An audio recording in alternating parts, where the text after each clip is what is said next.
paz da parte de Deus, nosso Senhor, esteja contigo.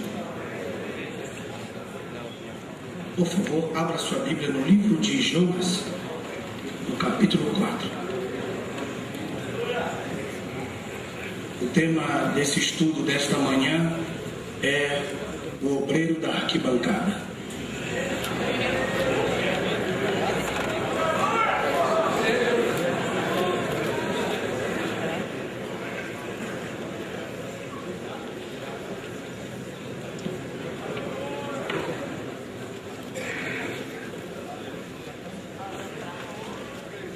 Capítulo 4.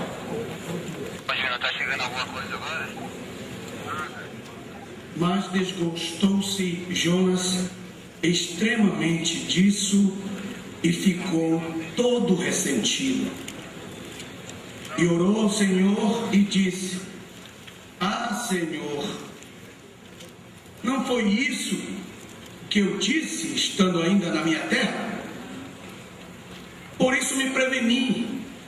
Por isso fugi para Tarsis, porque eu sabia que tu és Deus piedoso, sabia que tu és Deus misericordioso, longânimo e grande em benignidade, e que te arrepende do mal. Agora, Senhor, peço-te, tira a minha vida, porque é melhor morrer do que viver. E disse o Senhor: é razoável este ressentimento?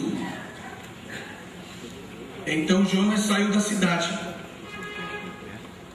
assentou-se ao oriente da cidade e ali fez uma cabana, e lá se assentou debaixo dela à sua sombra para ver o que aconteceria com a cidade.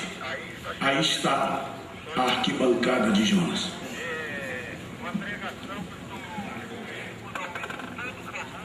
Os irmãos conhecem perfeitamente o trabalho de Jonas desde o capítulo 1. O irmão sabe que ele desceu 6 vezes, que ele pagou para desobedecer. Ele pagou a passagem para desobedecer. Se Deus tivesse dito: vai para Tarsis, ele diria: Deus, quanto é que o Senhor vai me dar por isso? Mas ele pagou para desobedecer. Também ele foi uma maldição para os que estavam no seu barco, ou no barco que ele estava. Ele foi a razão por uma grande tempestade. Ele foi o desequilíbrio natural completamente. Deus falou o vento obedeceu. Ele falou ao vento, o vento obedeceu. Ele falou ao mar, o mar obedeceu. Ele falou ao grande peixe, o peixe obedeceu. Ele falou à borboleira, a borboleira obedeceu. Ele falou ao verme que comeu a borboleira, o verme obedeceu. E ele falou para Jonas, e o Jonas desobedeceu. Então ele foi um total desequilíbrio natural da obediência, daquilo que está formado para obedecer. Ele não soube responder as perguntas básicas do obreiro: qual é a tua ocupação? De onde vens? Qual é a tua terra? Que povo és tu? Ele foi uma pessoa que extremamente se desviou do propósito original que Deus tinha para ele. Mas Deus teve misericórdia dele.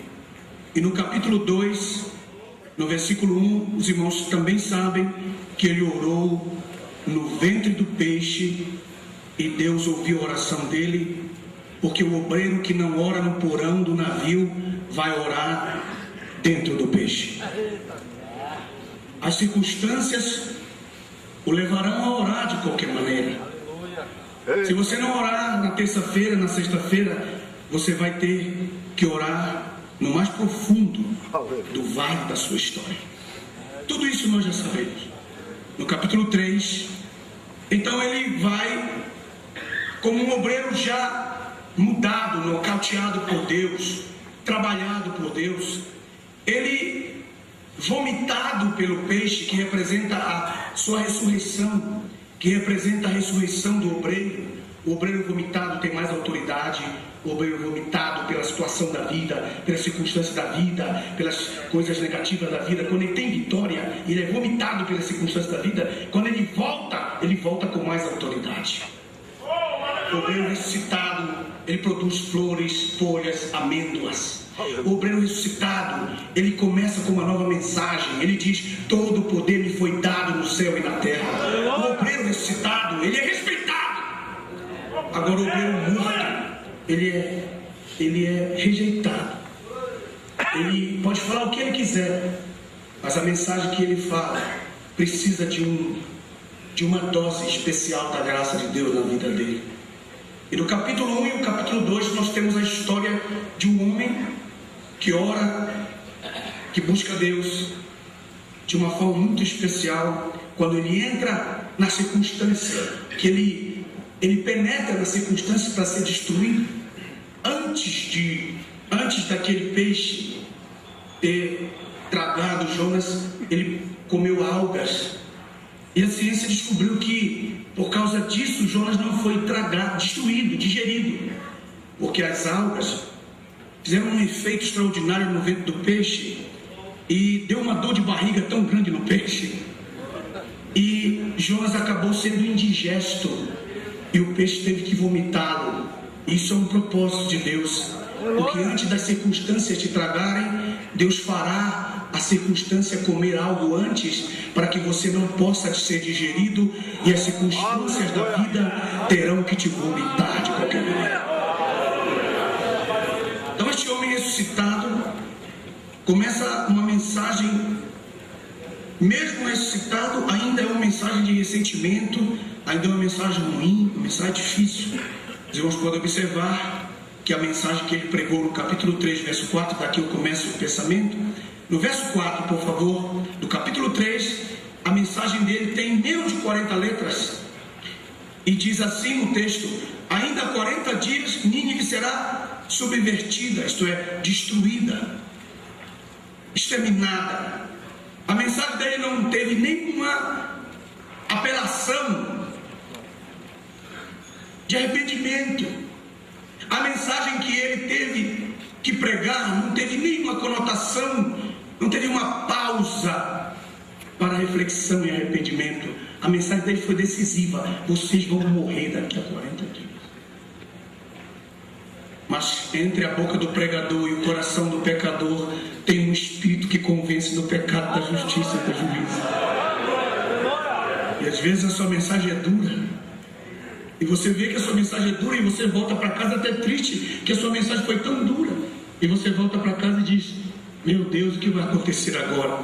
E Deus trabalhou aquela mensagem a tal ponto de mudar a história da pessoa que ouviu aquela mensagem. E você se espanta com a sua própria mensagem.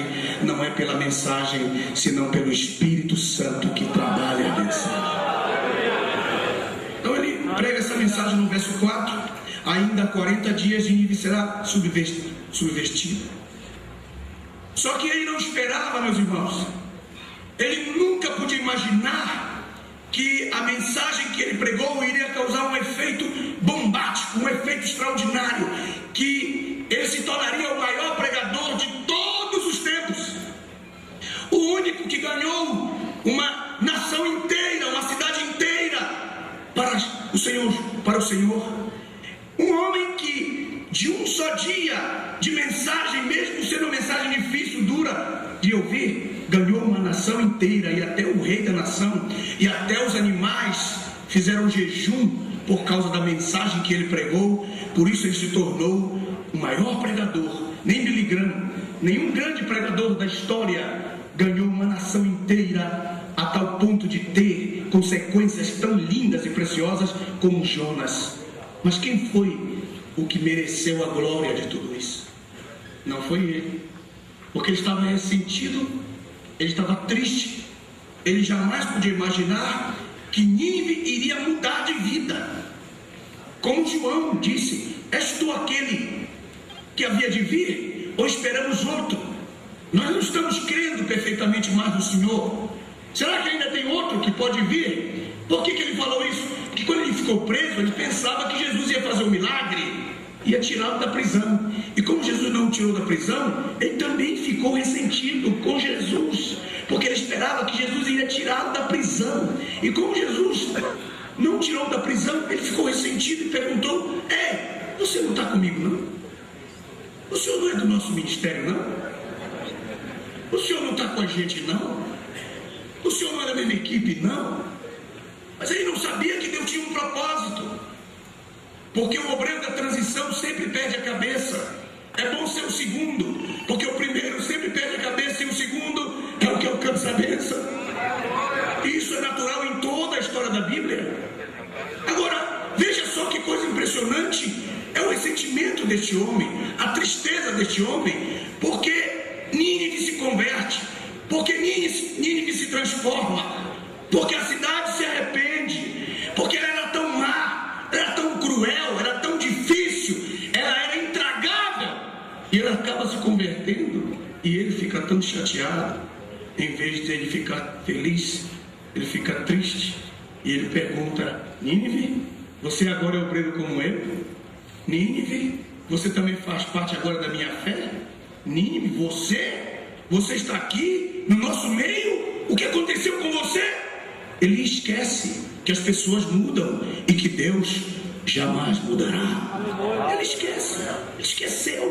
esqueceu totalmente que o nosso trabalho é para buscar o pecador, transformar o pecador. Ele esqueceu. Ele pensou que fazia parte de um grupo de elite, onde só os bons entravam.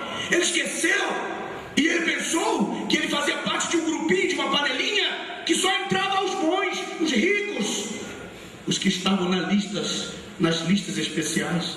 Ele esqueceu. Para ele, Nínive jamais entraria na lista. E quando ele vê Nínive se arrependendo, ele sente uma tristeza muito grande. E a posição que ele toma é tão triste que até Deus não entende. Escute, Deus não entendeu. Porque no versículo 4 do capítulo 4, olha a pergunta do Senhor. Ele diz: é razoável esse teu ressentimento? Eu não estou entendendo o que está acontecendo com você. Você está pedindo para morrer? Dentro do ventre do peixe você me pediu para viver. Nas circunstâncias da vida você pediu para ser livre, para não morrer. E agora você está pedindo para morrer porque Nínive foi salva, porque Nínive foi transformada. Você está pedindo para morrer. E essa tem sido a tônica de muitos colegas, muitos obreiros hoje nos nossos dias, que não podem ver um obreiro, não podem ver um colega triunfar. Eles não podem ver um obreiro ser abençoado e usado por Deus nas suas igrejas, nas suas congregações.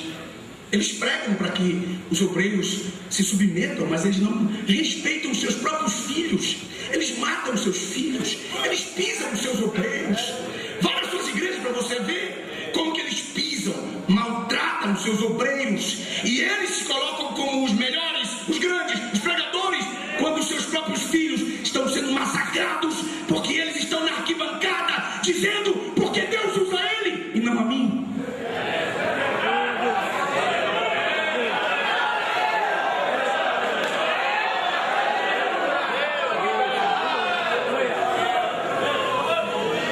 Vir aqui, meu irmão, nesse púlpito falar é mais fácil do que ver a realidade que nós vivemos e você transformar vidas, discipular pessoas e vê-las triunfando, se alegrando com elas, dizendo: que tremendo, você é meu discípulo, você fala como eu falo, você prega como eu prego, você é meu discípulo, eu quero honrar você. Mas não, eu estou na arquibancada, porque não aceito que Nínive se converta. Eu não aceito que Nínive seja contada entre os povos da eleição de Deus. Eu não aceito que Nínive esteja no meu meio. Eu me entristeço. Eu não quero isso, Deus. Me mata. Eles estão pedindo a morte por verem obreiros sendo usados por Deus nas suas próprias igrejas.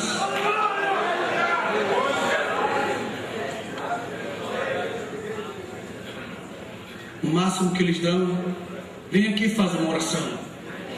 Vem aqui, lê a Bíblia.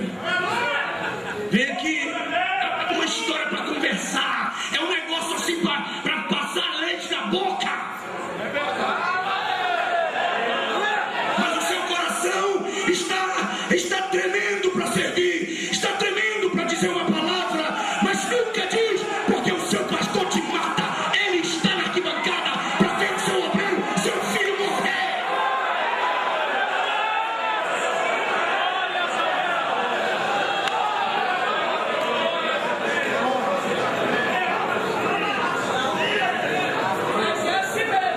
Poucos são aqueles, meus irmãos, que sabem respeitar os seus próprios filhos na fé.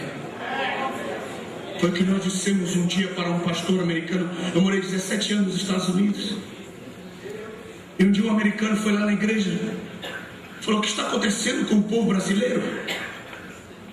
Pastores americanos que morrem de inveja do sucesso de alguns colegas e que estão andando num bom carro, e eles que são americanos andando nos carros furreca. E um dia perguntaram para um colega, um grande colega, que eu não posso citar o nome dele aqui, mas o que está na liderança, membro da nossa família: o que aconteceu com você, que Deus te abençoou assim desse jeito? A linguagem é de quem está na arquibancada. Espero que você se dê mal, quero que você morra pelo caminho. E alguns profetizam: isso é só fogo de palha, amanhã vai morrer. Ao invés de dizer: isso é fogo de palha, mas amanhã se transformará num fogo de Deus na sua vida. Ao invés de profetizar.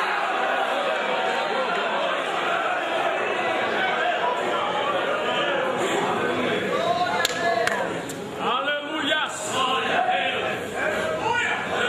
Desgostou-se, verso 1. Desgostou-se Jonas extremamente e ficou ressentido. E ele orou e disse: Deus, não é assim que eu te disse. Como quem diz: eu sou Deus, o Senhor que é o servo. Não foi isso que eu lhe falei que ia acontecer? A posição deste homem, ele cresceu tanto que a postura dele se tornou quase um Deus, que todo mundo tinha medo dele.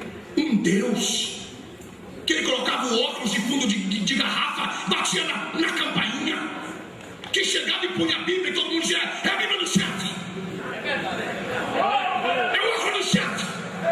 Até o cachorro da casa dele tem medo dele quando ele chega e apita no seu carro.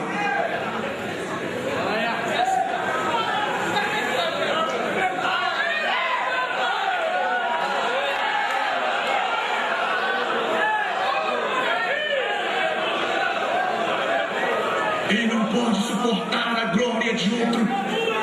Ele não pode suportar a bênção do outro. Ele não pode ver Nínive convertida, bem vestida. Não pode ver Nínive de carro novo. Ele não pode ver Nínive com um campo frutificando para Deus. Ele não pode. Ele pede para morrer. Ele morre de inveja. Ele morre de dor de cotovelo. Ele morre. Se ele pudesse, ele se mordia. Ele não fala com os colegas. Ele não dá a paz do Senhor. Ele se senta no trono. Ele anda ressentido pelo sucesso do outro. Mas que você receba a graça de Deus de poder ser humilde até o ponto de reconhecer a glória do seu companheiro.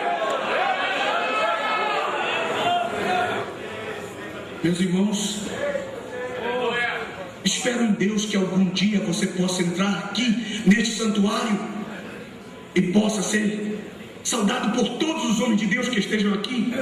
Que eles possam te abraçar, não porque estão fazendo uma campanha política.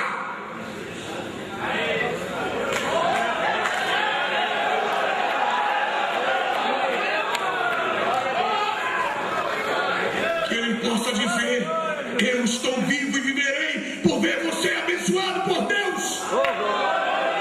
Será que você pode dar um abraço no seu colega e dizer para ele: eu quero que você seja muito abençoado? Você pode fazer isso?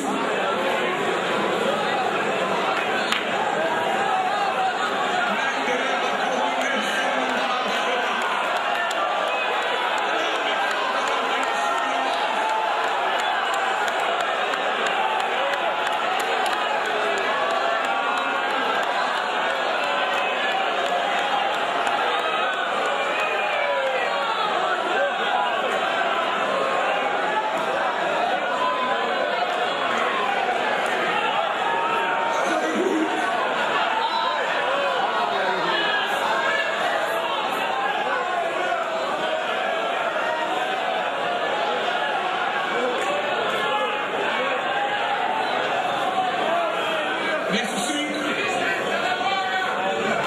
Então Jonas saiu da cidade. Ele não vai aguentar ficar na cidade. Ele não vai aguentar ficar aonde há sucesso dos outros. Ele vai pedir para sair da cidade. Me deixa sair dessa cidade. Não aguento olhar, não aguento ouvir. Eu sinto náuseas quando eu ouço essa Nínive falar. Olha Deus falando! Eu não gosto de ouvir. Porque há muitos que vêm aqui nesse microfone, eles só vêm para falar, mas eles não ouvem os colegas, eles não glorificam a Deus com seus colegas. Eles saem da cidade, eles saem do recinto, vão tomar café lá embaixo. Eles perguntam, quem está pregando? Se for o Francisquinho, eles não querem ouvir. Mas se for o apóstolo Paulo, eles vêm. Mas não vem para dar glória a Deus. Ele vem para ficar na arquibancada, para ver o que é que vai dar.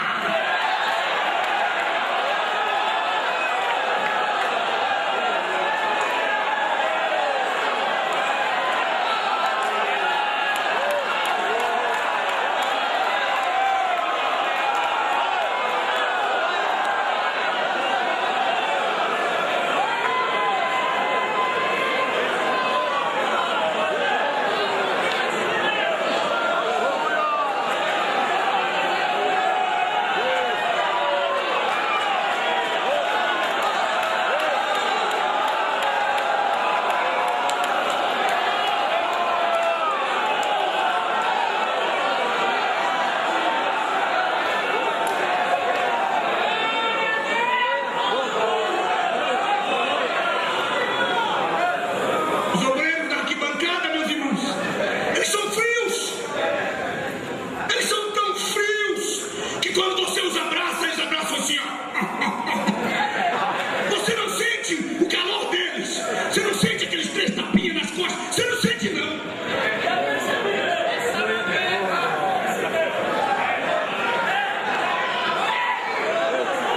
O obreiro da arquibancada. Verso 5. Saiu da cidade, sentou-se ao oriente da cidade e assentou-se embaixo dela. A postura do obreiro de arquibancada, ele não ora, ele se senta, ele quer ver o que vai acontecer. Estou para ver o que vai acontecer com esse cara. E depois, o obreiro da arquibancada gosta de sombra.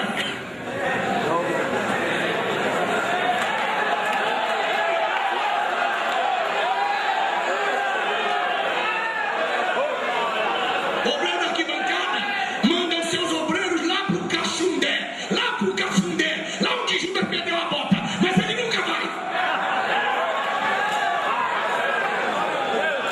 Ele manda os obreiros, não dá nem o dinheiro da passagem. Ele diz, te vira, dá teu jeito, não quer ser obreiro. Ele gosta de sombra e água fresca, ele gosta da sede, ele gosta de pregar nos cultos principais. Ele não gosta de culto que só tem 5 ou 6 pessoas. Ele gosta da sombra.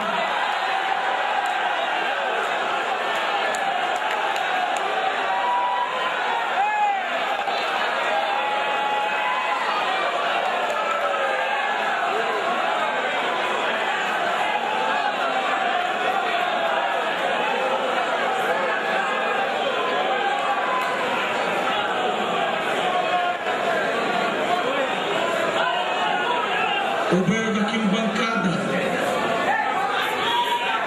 O obreiro da arquibancada não concorda com isso, não. Ele murmura entre vós. O obreiro da arquibancada diz, não concordo com ele, mas ele gosta de sombra. Oferece uma sombra e água fresca para ele, para você ver. O obreiro da arquibancada se senta para ver o que vai acontecer. Versículo 5, para ver o que aconteceria à cidade. Mas o que foi que ele fez? Veja o que ele fez. O que é que o obreiro da arquibancada gosta? O obreiro da arquibancada gosta de cabana. O que é a cabana? Cabana? Cabana é o lugar do conforto. Cabana é de madeira. Cabana se usa prego e madeira para fazer uma cabana. E Deus olhou para ele fazendo uma cabana e disse, o que você está fazendo, João? Uma cabana. Uma cabana?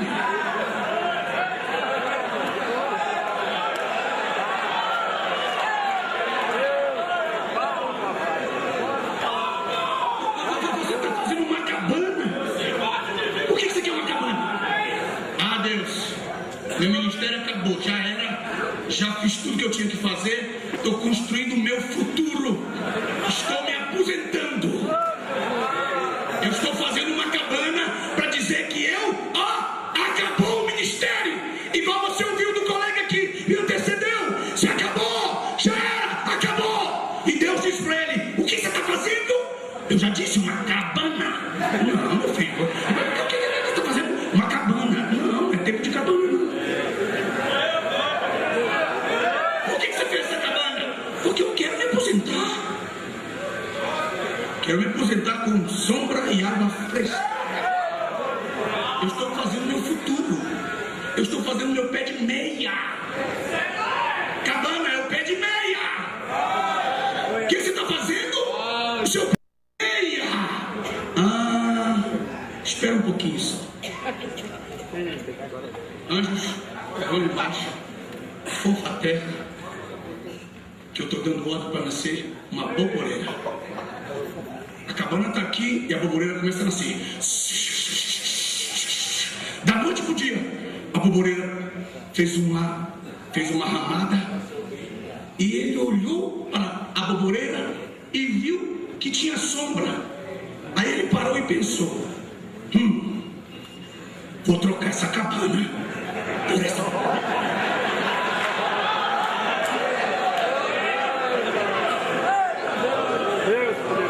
Olha o texto, verso 6. E fez o Senhor nascer uma boboreira que subiu por cima de Jonas para fazer sombra sobre a sua cabeça. Mas aquela boboreira tinha um fim, diz o texto, a fim de o livrar, de o curar do seu ressentimento, do seu enfado. Mas pastor Nelson, o que Deus queria dizer com aquela boboreira? O Senhor queria dizer o seguinte: meu filho, não é tempo de fazer cabana ainda. Não é tempo do pé de meia ainda. Mas para quebrar teu galho, já que você quer um pouquinho de sombra, vou fazer nascer uma boboreira. Mas saiba que amanhã ela vai morrer.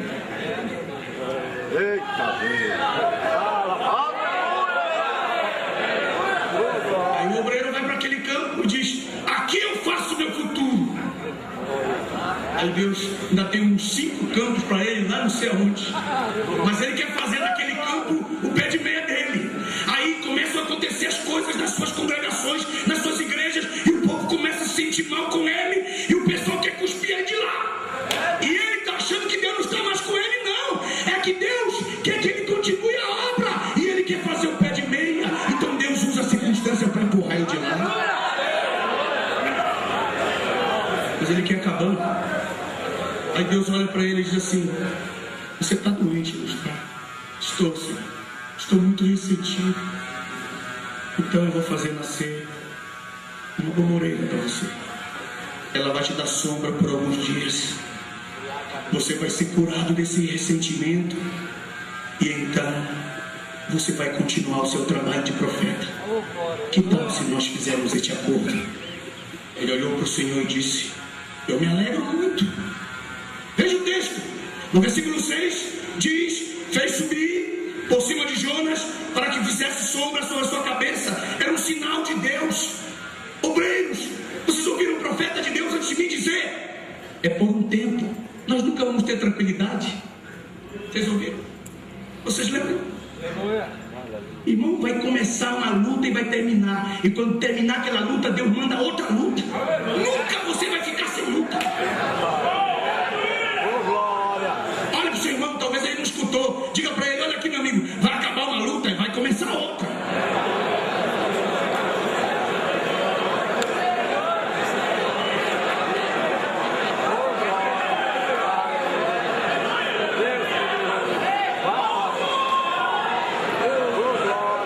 Porque não dá para dizer de cabana em cabana eu cumpro meu ministério, não. De aboboreira em aboboreira. Lá onde você está é uma aboboreira, rapaz. Lá o que Deus tem te dado é uma aboboreira, rapaz. E você está dizendo: aqui é a minha casa, aqui eu vou morrer. Deus está dizendo: eu ainda vou tirar você daí. Eu ainda tenho um propósito na sua vida.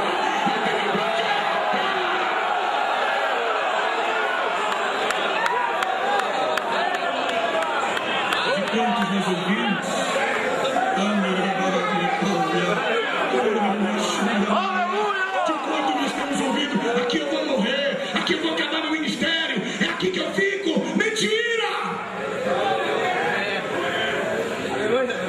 Aleluia! Olha para o seu irmão, diga para ele que é uma cabana ou uma boboreira.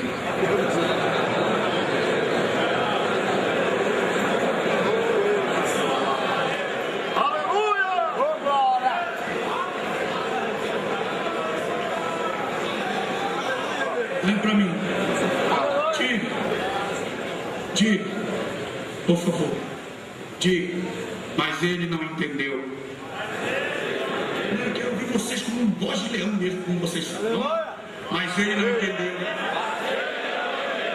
Olha o seu irmão, diga para ele mais uma vez, diga, mas ele não entendeu. Por quê? Veja o verso 6. A fim de o livrar do seu enfado, esse foi. Deus quer no teu lugar te dar um oásis, mas você tem que continuar essa caminhada. Ele te dá um oásisinho assim, te dá um dinheirinho. Você compra um carrinho. Você dá um jeito ali, compra um barraco. Mas você sabe que você olha para aquele barraco e você diz, Deus vai acabar me tirando daqui.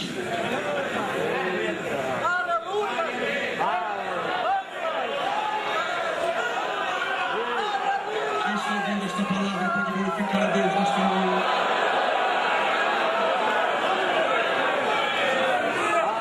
E no versículo 6, continue, diz o texto, e Jonas se alegrou em extremo por causa da baboreira, porque ele pensou, Deus fez essa baboreira. Irmão, Deus podia fazer outra planta nascer, ele podia fazer um carvalho nascer, um carvalho. Ele podia fazer uma palmeira, mas ele fez a planta mais vulnerável. Irmãos, são as pessoas que menos têm condições, são aquelas que nos ajudam nas nossas igrejas. Você já viu que o riquinho não está nem aí para você? Você já viu que o cara que diz que tem dinheiro está mais endividado que você? Você já viu que o riquinho não abre a mão para te abençoar? Geralmente é a viúva, aquela sem dentinho, que vem e diz, toma aqui, pastor, compra carne amanhã. Eu quero declarar uma palavra sobre a tua vida. Deus sempre vai ter uma boboreira para te abençoar aonde quer que você vá. E depois, ele não entendeu, pastor, porque ele pensou que aquela boboreira ia demorar muito tempo. Quando nós confundimos a palavra de Deus e a ordem de Deus no nosso ministério, quando nós confundimos a exatidão do chamado de Deus na nossa vida, nós também confundimos os oásis de Deus na nossa vida e pensamos que os oásis são eternos, e os oásis não são eternos. Você pode estar nessa igreja batendo no peito que você é o pastor daquele campo. Amanhã onde você vai estar? Pare para pensar. Então é melhor você honrar a Deus e honrar as pessoas que você serve, porque amanhã elas podem pedir por você. É verdade. Agora, veja o texto. Ele se alegrou porque ele não entendeu. Ele pensou que a baboreira ia ser eterna. Então o que acontece com o obreiro da arquibancada, que pensa que ele é eterno, debaixo da sua baboreira vulnerável? Verso 7. Mas Deus enviou um bicho no dia seguinte, o qual feriu a baboreira e esta secou. Um bicho. Pode ser uma bactéria, pode ser um vírus. Um vírus. Hoje você está cheio de saúde. Hoje você está todo orgulhoso. Amanhã um bichinho ferrou você, a sua baboreira, e você vai sentar no vaso sanitário com uma diarreia que ninguém dá jeito. Você venceu o diabo, triunfou sobre principados e potestades, ganhou milhares de almas do Senhor Jesus, e agora um bichinho nocauteou a sua baboreira. Não tem médico que dê jeito. E agora? Muitos vão orar por você e você não vai ser curado. Olha para o passado que você fez. Veja quanta gente você pisou. Veja quanta gente você cuspiu. Veja quanta gente você tratou mal no seu ministério, nas suas igrejas que você deixou como inimigo na sua vida? Um bicho, verso 7. Mas Deus enviou um bicho no dia seguinte da árvore, feriu a boboreira, seu sonho acabou. Seus sonhos se acabaram, se desmoronaram. O bichinho ferrou a sua temporária glória. Agora quem é ele? Veja no texto que foi o sol. Veja no versículo, diz no verso 8, e aconteceu que aparecendo o sol, Deus mandou um vento calmo, derrubou o cara. Olha o grandão, o Jonã, o poderoso Jonas, um vento, caiu o camarada. Não foi preciso nem expulsar o demônio do orgulho, não foi preciso expulsar o demônio da vaidade dele, não, bastou um vento. Por que ele caiu? E eu estava perguntando por que ele caiu, encontrei a resposta por que ele caiu e foi ferido. A resposta está em Mateus capítulo 13. No capítulo 13, verso 5, diz: e a outra parte caiu em pedregais, onde não havia terra bastante. Logo nasceu, porque não tinha terra funda. Mas vindo o sol, queimou-se, secou-se, que não tinha raiz. O grão da arquibancada não tem raiz. Agora, isso que Jesus disse. Agora, o que foi a explicação que Jesus deu? A explicação do verso 5, do verso 6. Olha só, está no verso 20. Veja, no verso 20 e no verso 21. Diz assim, Jesus explicando: porém, o que foi semeado em pedregais é o que ouve a palavra, logo recebe com alegria. Jonas não alegrou? Jonas se alegrou por Esteu, por causa da boboreira. Ele se alegrou, recebe com alegria. Verso 21, mas não tem raiz em si mesmo, antes é de pouca duração, e chegada a angústia, a perseguição por causa da palavra, logo o brilho da arquibancada se ofende rapidinho. Ele se ofende. Quem era Jonas? Era a semente ministerial que caiu na pedra. Nasceu. Cresceu. Foi ordenado. Mas como não tinha raiz, o sol secou ele. Verso 8 do capítulo 4 de Jonas. E aconteceu que, aparecendo o sol, Deus mandou um vento calmo, oriental. Um vento de onde ele tinha feito a cabana. Porque no verso 5 diz que ele fez uma cabana e assentou-se ao oriente da cidade. E o próprio vento do oriente da cidade matou ele. Porque o vento da cidade onde ele foi, matou. E então ele disse, verso 8: o sol feriu a cabeça de Jonas, ele desmaiou, desejou com toda a alma morrer, dizendo: melhor é morrer do que viver. Agora me diga uma coisa, meus irmãos: como é que um camarada que luta para viver no ventre de um peixe, que luta e triunfa sobre a morte no ventre de um peixe, está pedindo para morrer por causa de uma boboreira? Veja como são as emoções do homem. Veja como nós estamos doentes das nossas emoções. Nós estamos tendo grandes vitórias numa área e derrotados por falta de comunicação com os nossos filhos. Temos uma grande igreja e não temos paz com a nossa esposa. Temos vitória em muitas áreas e na questão da boboreira, que é tão simples de resolver, Eita, aleluia! caímos. Aleluia! E no versículo 9 do capítulo 4, então disse Deus a Jonas: é acaso razoável que assim te enfades por causa da boboreira? E ele disse: é justo que me enfade a ponto de desejar morrer. Mas Deus tinha uma resposta para esse homem. Oh meu Deus, meus irmãos, Deus sabe o que Ele faz, Ele nos sabe. Ele guarda cada palavra que nós falamos. E Deus olhou para ele no verso 9 e disse: você quer morrer? Quero. Você quer morrer mesmo? Quero. Mas e o voto que você fez no capítulo 2, verso 9? Você fez um voto que se eu tirasse você de dentro do peixe, você ia voltar para Jerusalém e ia pagar o seu voto. Como é que você vai fazer agora?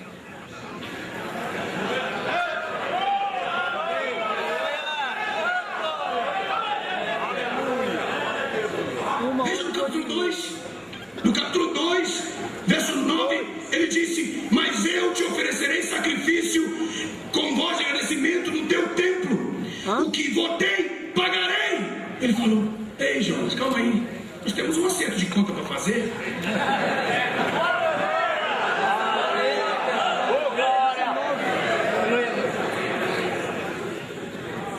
Passou 1 hora e 2 minutos. Jonas, você vai pagar meu voto?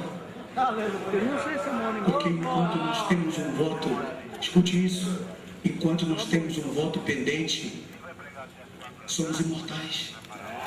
Porque Deus ainda não cumpriu. Deus não pode te matar. Porque você foi aceito no seu voto e Deus está te esperando lá no altar para você cumprir o seu voto.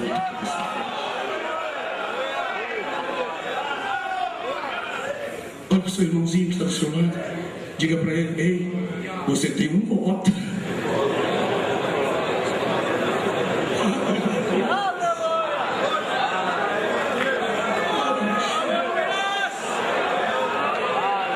Você ouviu? Eu estava vendo a história de Pedro, a segunda parte desse pensamento.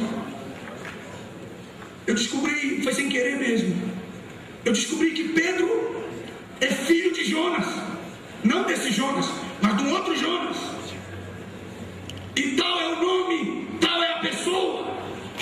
E Jonas quer dizer a pombinha reclamadora e rebelde.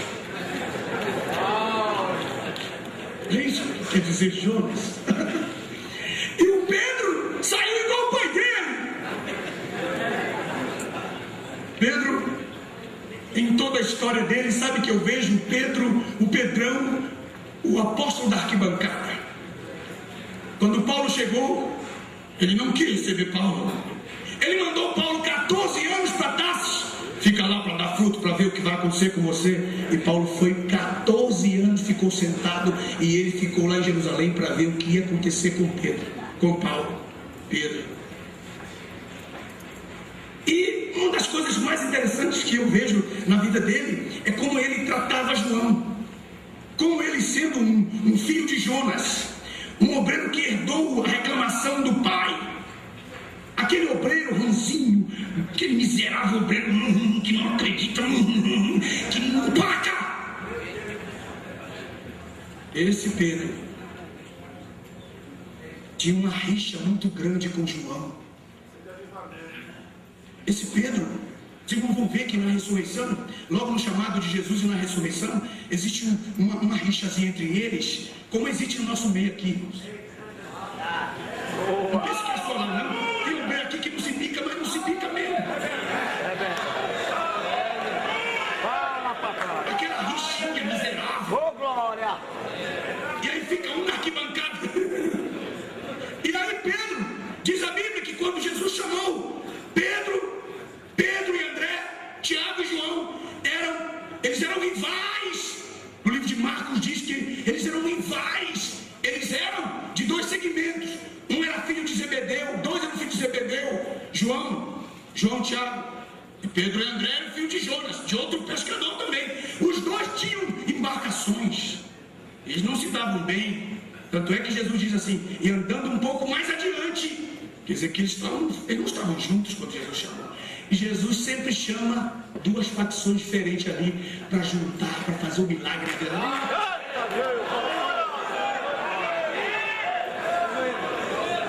E ficava Pedro e André, que estavam na falência porque estavam consertando a rede. E E os outros tinham passado a noite sem pescar nada. Todos os dois grupos estavam mal. Porque quando é olho por olho e dente por dente, todos os dois ficam banguelos e todos os dois ficam cegos.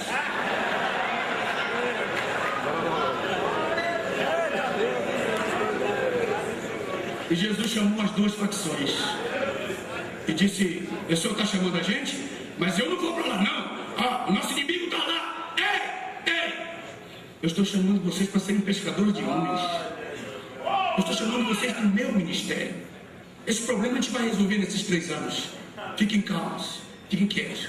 Mas sempre houve uma rixa entre João e Pedro. Você pode ver, irmãos, que quando Jesus ressuscita, Pedro vai correndo, mas não vai junto com João, não. Pedro sai atrás, ele vai atrás. Corre para frente, vai à frente, ele vai atrás. E a Bíblia diz que os dois vão, mas um na frente e outro atrás. Não passa de mim, não. Não passa de mim, não, hein? Não passa, não, hein? Vai um na frente e outro atrás. E a Bíblia diz que um chegou primeiro. Até na ressurreição de Jesus, eles tinham uma rixazinha. Quando Jesus ressuscitou, Jesus perguntou para Pedro: Pedro, vamos resolver um problema? Um problema antigo, de 3 anos. Vem cá. Tu me amas? Pessoal. Tu me amas? O senhor sabe. Vou te fazer a última pergunta, rapaz. E para esquecer, para matar o piolho do cara assim. Matar. Jesus olha para ele e diz assim: tu me amas como este? E apontou para João. Isso foi tudo.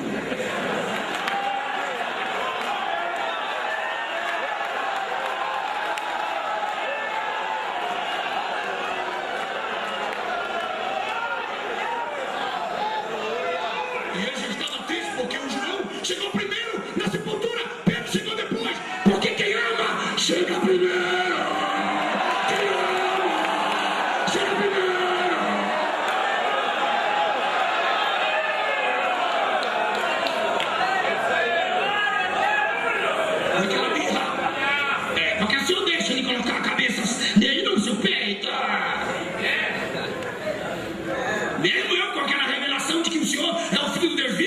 Não deixou colocar a cabeça no seu peito. Pedro, eu quero saber se você me ama como este. Tu me ama? Dura resposta para uma dura pergunta.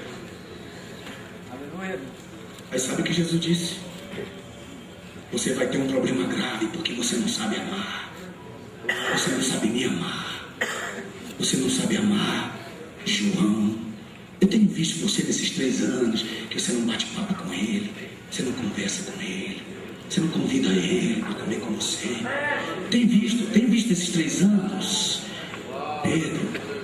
Pedro, eu tenho uma coisa para dizer para você, Pedro. Que é, Senhor?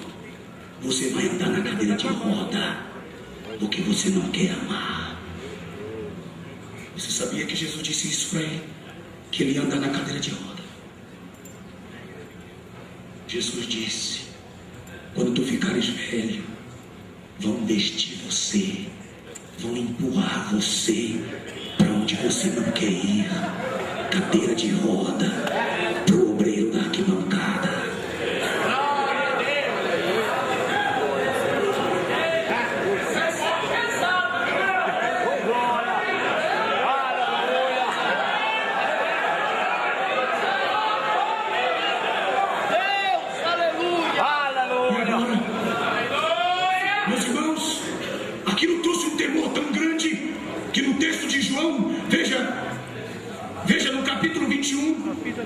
No livro de João, diz no versículo 18, no capítulo 21, diz na verdade, veja, eu não combinei nada com o pastor que me antecedeu. Vocês estão percebendo que é uma conclusão, que é uma continuidade daquilo que ele falou. No capítulo 21, verso 18, diz: na verdade te digo que quando ainda era moço, te cingias a ti mesmo, andava por onde querias, mas quando já fores velho, estenderás as tuas mãos, e outro te cingirá, te levará para onde tu não queres ir. E aí, meu amigo, aquilo veio um temor tão grande no coração de Pedro. Meus irmãos, Pedro, naquele momento, mudou o coração dele. E eu tenho certeza que no coração dele ele disse: eu não quero ser mais filho de Jonas, eu não quero ser mais um Jonas. Deus, muda a minha vida, pelo amor de Deus. Eu não quero terminar o ministério desse aspecto. Meus irmãos, a transformação foi tão grande quando o poder do Espírito Santo veio sobre eles, que quando eu leio um texto precioso no livro de Atos dos Apóstolos, capítulo 3, eu vejo o maior milagre que Deus pode fazer na vida de um ministério, de dois obreiros que não se falam, dois obreiros que não se abraçam, dois obreiros que não se amam, dois obreiros que se embezinham, que pisam no outro. No capítulo 3, por causa do temor, no capítulo 3 de Atos, olha que coisa linda que aconteceu com Pedro. E Pedro e João subiam juntos ao templo para orar.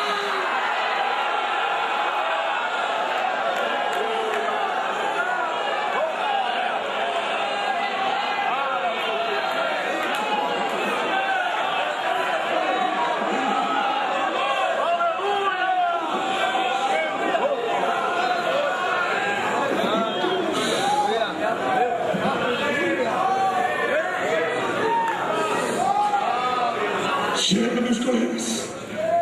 Chega de tanta hipocrisia, de tanta mentira. Amemos uns aos outros, como o Senhor Jesus disse. Levantemos a bandeira da nossa própria estaca e o nosso próprio ministério, a fim de reconsiderar tudo aquilo que nós temos vivido e a praga da miséria que tem destruído as nossas igrejas por falta de amor, por falta de compaixão. Você não quererá terminar o seu ministério sendo empurrado por outros. Fiquemos de pé nesta hora.